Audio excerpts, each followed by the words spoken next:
Okay, guys, let's talk about how the Spurs can build around Wemby over the next few years with the draft coming up, where they could have two picks, with the Raptors pick being top six protected. Obviously, they have their own pick. We'll talk about the team around Wemby a little bit. And just to give you a small preview, I'm sure this is not going to shock you at all. I am under the assumption that the big trade is not going to happen this offseason. I think one day it will, but I just don't think it's going to be like a few months from now. Ever since the Spurs moved Wemby to center, they've actually had positive lineups, even as they've only had 14 wins in the season, right? So basically, Devin Vassell, Trey Jones, Champagnie or Keldon Johnson, Sohan in these lineups.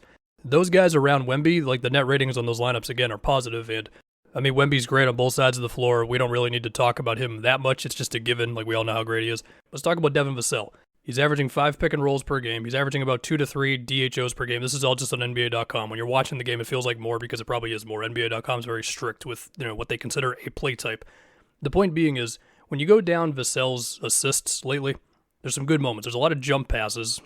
One of their games against the Wolves, you had Vassell like coming around like Wemby screens and like driving enough to engage Gobert for a second, and then he was able to like lob it up to Wemby and stuff. So definitely good signs with Vassell's passing. I mean, he's up to 4 assists a game, and I mean, sure, Devin Vassell's like not like a natural step into the NBA, be a playmaker like that, but his assist totals have climbed every year.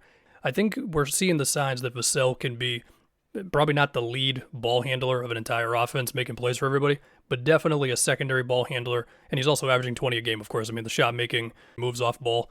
Vassell's good, no doubt. Sohan, there is still a bit of a sort of wind up in his three ball where you can tell he's got to think about it for a second. But, I mean, the volume is still not very high, but the percentages, they're improving. He can still get into some catch and drive stuff. He's been used as like a screener a little bit. And, of course, sturdy, switchable defender, all that. And then you have Keldon, who has been still playing a lot of minutes, taking a lot of shots, but he has been coming off the bench for a minute now with Champagnie starting. But Keldon provides them some needed scoring off the bench. I mean, the drives are there. And then we like Trey Jones, and he's of course been massive for them. But ideally, he's your backup point guard in favor of somebody who's a little more of like a dynamic shot maker and all that stuff. And Malachi Branham's here too. Okay. If you want to specifically go, okay, well, they need that point guard and all that stuff, and you want to look towards this offseason, you got the draft and you have potential trades. As far as the Trey Young thing, I already said it. I feel like we're like 1 year away from Atlanta having another blah season to really start thinking about Trey Young trade stuff, unless Trey really forces Atlanta's hand. I understand why people bring it up. I mean, I get it. It's the two-man game of Trey and Wemby, lobs to Wemby, all that stuff, and then defensively, Wemby can cover for Trey, size differences, all that. I get it. Whether the Spurs would even want to do that, I don't know. They were rumored for DeJounte for about 2 minutes, and then it kind of died. Okay. So as far as the draft is concerned, if you're just dead set on, well, the Spurs, they need to get a guard and all that stuff. Now, I'm not going to pretend to be a draft guru, but luckily there are many on the internet, like Hoop Intellect on YouTube, Jonathan Wasserman from Bleacher Report, No Ceilings, Sam Vecini, the Ringer Draft Guide, and there are some guards who you will find in the top 10.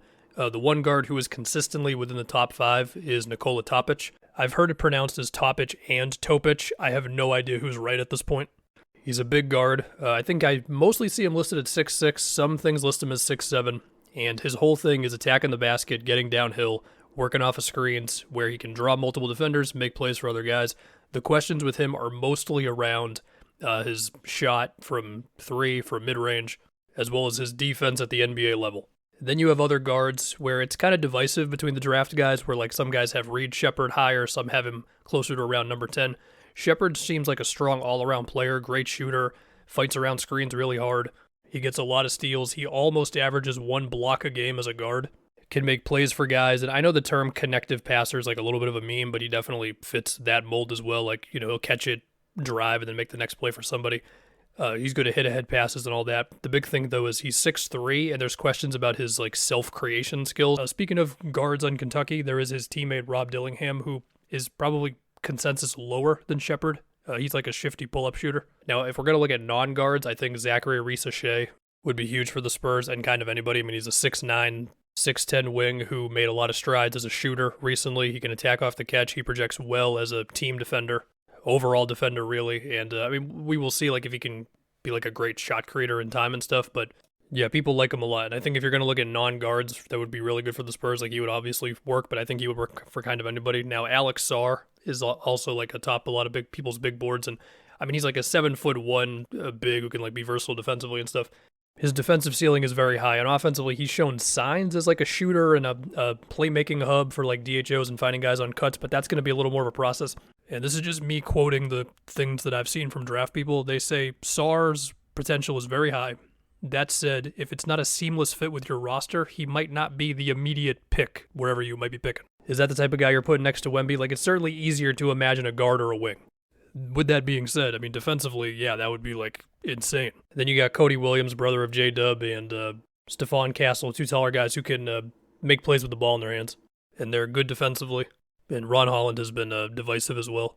But yeah, again, they could have 2 picks, right? They're definitely going to have their own, and possibly the Raptors one if it falls outside of the top 6. Okay, if we go on to this offseason, they will have cap space. If they go with a guard in the draft, and this might not happen, but like, of course, Tyus Jones would help them. 48 minutes of good point guard play from the Jones brothers. We'll see what the Wizards want to do with Tyus. I think a backup big could be cool as well. They got Collins, but their defensive rebounding kind of falls off a cliff when Collins is the lone center and stuff. Let's see, you got Bruce Brown. He's got a $20-something million team option for the Raptors. We'll see what happens with that. And then as far as potential trades, I mean, really what that comes down to is if the Spurs would be willing to move, let's say, a lottery-protected first in 2027, something like that, this offseason for a good player, right? Like, let's say it's, I don't know, Cam Johnson. I think I would bet on no for this offseason on that type of a trade, but maybe like a year or 2 from now. But like I said in the beginning of the video, I think one day, years from now, probably, we can start thinking about the Spurs more so in the big trade thing. So yeah, that's all I got. I don't know if this was anything.